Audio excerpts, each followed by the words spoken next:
సరే నేను గంభీరంగా మౌనంగా చూస్తున్నా. నేను కొడితే వట్టి కొట్టు నాకు అలవాటు లేదు కదా. చూద్దాము.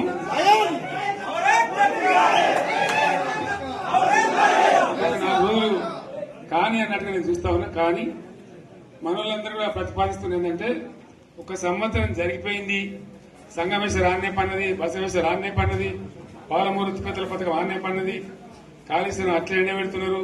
ఇవన్నీ అన్యాయాలని కాబట్టి ఫిబ్రవరి నెలాఖరులో ఒక పెద్ద బహిరంగ సభ పెట్టాలి, మీరు కథ చూడాలి అని జరుగుతూ ఉంది. కాబట్టి మీరు కూడా పెద్ద ఎత్తున దయచేసి ఆ సభకు కదిలి రావాలి, కథ దూరమే ఉండదు. ఆ రకంగా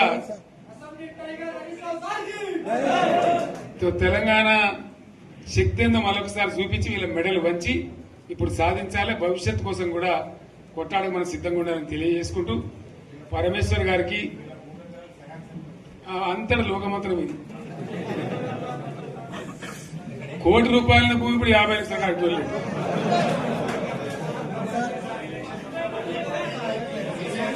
ఈ ఒక్కని బాధ ఒక ఆయన వచ్చింది, మన ఒక ఆయన ఒక 10 మంది వచ్చారు హైదరాబాద్కి. అందులోకి 2 ముస్లిం సోదరులు వచ్చారు. साहब सोब तबाह हो गया, इफलासी मुफलसी बच्चे क्या दबे हो गए. तुम्हारा क्या हुआ बहन, तुम्हारा क्या हुआ, तुम हैदराबाद में तुम लोग हैं. मेरा कारोबार है साहब, मेरा छोटा मोटा कारोबार है, होटल भी है, 70% गिर गया है. हर कोई पूछ रहे, हर कोई केसीआर को याद कर रहा है सामान. వాళ్ళు మాట్లాడుతున్నారు.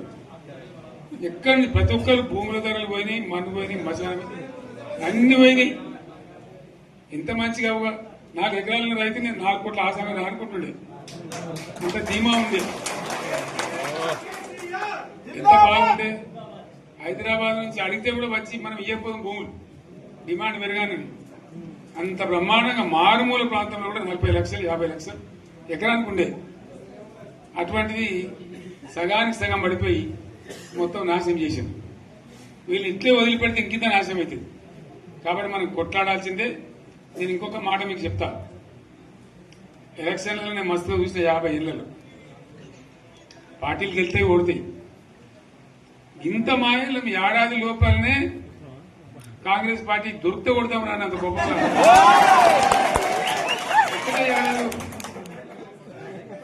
ఇంకా వాళ్ళ పొంద తెలివికి నిన్న వారి పార్టీడే మంది పెట్టలు అదేందో పోలింగ్ పెట్టిన వాడు చూసారా మీరు? ఆ పోలింగ్ పెడితే 70% మనకు వచ్చింది, 30% మనకు. వాడు పెట్టింది, మనం పెట్టింది కాదు. 75 ఇది పరిస్థితి. అదే నేను ఏమంటున్నా అంటే, ఫామ్ హౌస్ అంటే ఏముంటది, వారి ఉంటది, మాకు ఉంటది, అల్లం ఉంటది. కాంగ్రెస్ వాళ్ళు ఎంత మనిషి చేస్తే పారబడి తవ్వచ్చు కూడా లంగత. దీన్ని ఫామ్ హౌస్ అని మనం బదనాం చేసి అంతే కదా. నేను ఏమంటున్నా అంటే, అన్ని మప్పులు వీడిపోయినట్టు ప్రజలకు అన్ని తెలిసిపోతున్నాయి. మంచి ఏంది, చెడ్డ ఏంది, ఏం జరిగింది అన్ని ఇంకా ఘోరమైతుందని చెప్తున్నా. వీళ్ళ తెలియదక్కతనానికి ఏమైంది? నిన్న మొన్న రిపోర్ట్ వచ్చింది. Comptroller and auditor general of India అని కాగ్ అంటారు దాన్ని. కాగ్ రిపోర్ట్ వచ్చింది. పోయిన సంవత్సరం మన గవర్నమెంట్ లో వచ్చిన ఆదాయం కంటే 13,000 కోట్ల రూపాయల ఆదాయం తగ్గిపోయింది. ఇంకా మార్చి పోయేవరకల్లా ఇంకో 3-4 కోట్ల అవుతుంది. అంటే 15,000 కోట్ల ఆదాయం పోతుంది.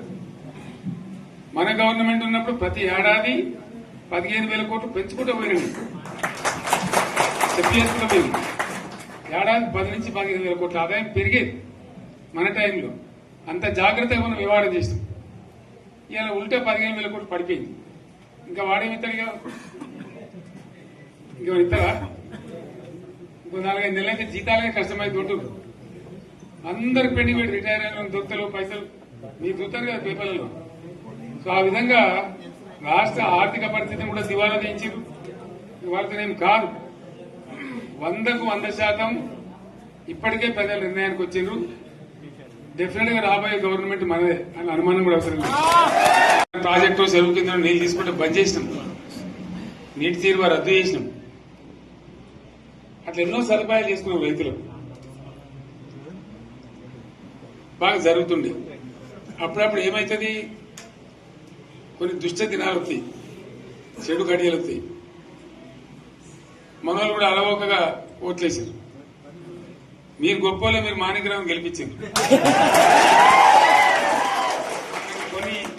కొన్ని నియోజకవర్గాలలో అత్యాశకు పోయి నేను చెప్పిన కూడా అప్పుడు మంది మాటలు పట్టుకొని మారమానం పోతే మళ్ళీ వరకు ఇల్లు కాలిపోతారు. వీళ్ళని నమ్మితే అమాంతం మింగుతారు, మోసపోతాం.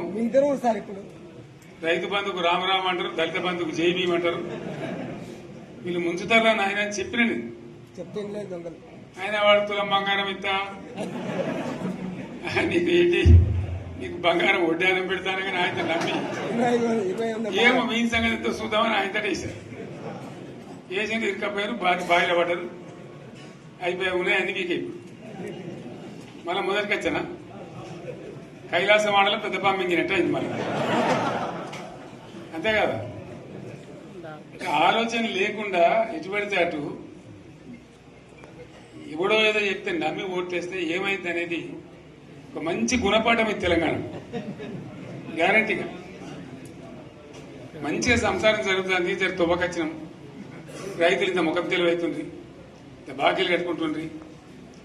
ఎంతో మంది పాపం సిటీలు వేసుకుంటారు, ఏదో వేసుకుంటారు. రైతు బంధు పైసలు పడితే ఎంత సంతోషం ఉంటుండే. ఆయన మీద గంగలు గడిచిపోయింది. ఇప్పుడు వాడు ఇతడో ఏడో భగవంతుని కనుక ఇచ్చినా కూడా మోసం. ఏదో మళ్ళీ ఎలక్షన్ కోసం దానికోసం చేస్తారు తప్ప కడుపు నిండా ప్రేమను ఇచ్చేది ఇట్లే ఉంటుందా? సర్పంచ్ ఎలక్షన్ పెట్టింది సార్. మనం ఉన్నప్పుడు కరోనా వచ్చింది. కరోనా వస్తే నేను రైతు బంధు ఆపలేదు. కరోనా వచ్చి రాష్ట్రానికి రూపాయి ఆదాయం రాకపోయినా 4-5 మంచి స్కీములు తెచ్చి ఇవాళ కాపాడుకున్నాం. గౌరవంగా బతికింది రైతులు. బీమా వచ్చినండి. రైతు బీమా పెడితే ఎంతమందికి సాయం జరిగింది? గుంట భూములను కూడా మంచిగా సాయం జరిగింది. చిన్న రైతు కూడా సాయం జరిగింది. అట్లా అందరికి మనం గొర్రెల కాపలకు గొర్రెలు వేయడం కానీ, చేప పిల్లలు కానీ, అనేక రకాల అన్ని వర్గాల ప్రజలను ఎట్లా ఆదుకోని అట్లా ఆదుకున్నాం. మా తెలంగాణ కదా మేము తెచ్చుకున్నాం కష్టపడి. మా వాళ్ళందరి పైకి రావాలి. కాంగ్రెస్ గవర్నర్ ముస్లింలో ఓట్లేసుకున్న తప్ప ముస్లింలకు మనం చేసిందా? ఇమాం మౌజన్లకి మన జీతం ఇచ్చిందా? మనం వచ్చినాకనే ఫస్ట్ టైం వాళ్ళని గుర్తించి వాళ్ళని గౌరవించుకున్నాం. ముస్లిం మైనార్టీ పిల్లలకు, మన గిరిజన పిల్లలకు, మన ఎస్సీ పిల్లలకు, మన బీసీ పిల్లలకు ఎంత మంచి రెసిడెన్షియల్ స్కూల్ పెట్టుకున్నాం. అందరినీ కూడా ముందు తీసుకుపోవాలి. ఇవాళ మన కళ్ళ ముందని నాకు బాధ కలిగేది ఏంటంటే, చిన్న వర్గాల ప్రజలు కాన్వెంట్ స్కూళ్ళలో చదివించలేరు. వాళ్ళ పిల్లలు కూడా బాగా చదవాలని చెప్పి ఎస్సీలకు, బీసీ, మన మైనార్టీ సోదరులకు గురుకుల పాఠశాలలు పెట్టారు. అద్భుతమైన చదువు చదువుకునే వాళ్ళు. ఇవాళ మొత్తం రోజు బడి పిల్లలు విషాహారము, కడుపు నొచ్చుడు, బాధపడు, పురుగులు అన్నం పెట్టుడు. పిల్లలు వెళ్ళిపోతున్నారు ఆ స్కూళ్ళ నుంచి, ఇళ్ళకి వెళ్ళిపోతున్నారు. తల్లిదండ్రులు కూడా భయపడి తీసుకుపోతున్నారు. ఏం ఘోరం ఇది నాకు అర్థం కాదు. మళ్ళీ ఇది చేసిన కూడా ఇప్పుడు మళ్ళీ అదే కాంగ్రెస్ పార్టీ. అంతేనా? మళ్ళా పాత కాంగ్రెస్ మోపైంది, మళ్ళా కరెంట్ కోతలు మోపైనాయి.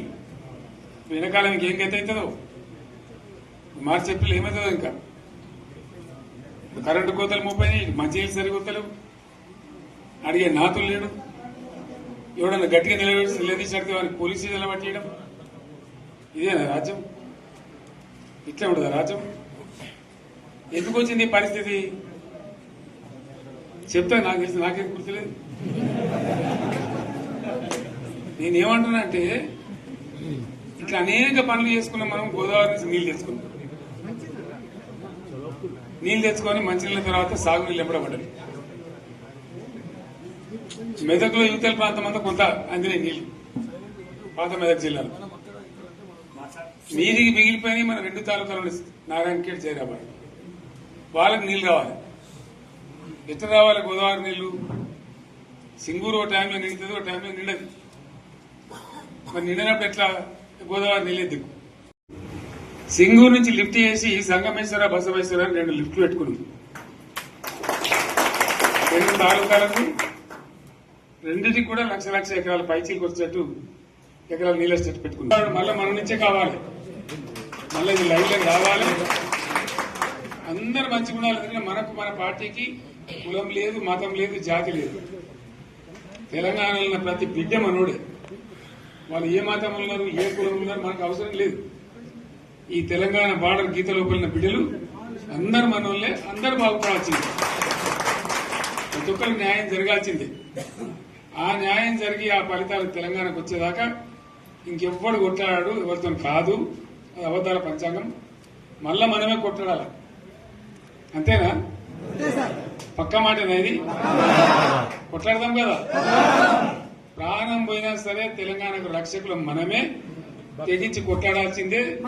తెలంగాణ హక్కులను కొట్లాడాల్సిందే. మనమే కొట్లాడి తీరాల్సిందే. అలా రెండవ మాట లేదు. కాబట్టి దయచేసి అవసరమైన సందర్భంలో మీ జిల్లా నాయకులు పిలిపిస్తారు, రాష్ట్రం నుంచి నేను కూడా పిలిపిస్తాను. మీరు సిద్ధపడి ప్రత్యక్ష ప్రజా పోరాటాలు లేవదీసైనా సరే మన ప్రాజెక్టులు సాధించుకోవాలి, మన నీళ్లు సాధించుకోవాలి, మన ప్రజలకు అన్యాయం జరుగుతుంటే ఎదురు తిరగాలి, కొట్లాడాలి. తప్పకుండా ప్రజలకు న్యాయం చేసేదాకా మనం ముందు పోతూనే ఉండాలి. తెలంగాణ కోసమే బయలుదేరిన జెండా గులాబీ జెండా. తెలంగాణను సాధించింది గులాబీ జెండా. తెలంగాణను మంచిగా చేసి లైన్లో పెట్టింది గులాబీ జెండా. భారతదేశంలో నంబర్ 1 అనేక విషయాల్లో చేసి సాధించి చూపెట్టింది గులాబీ జెండా.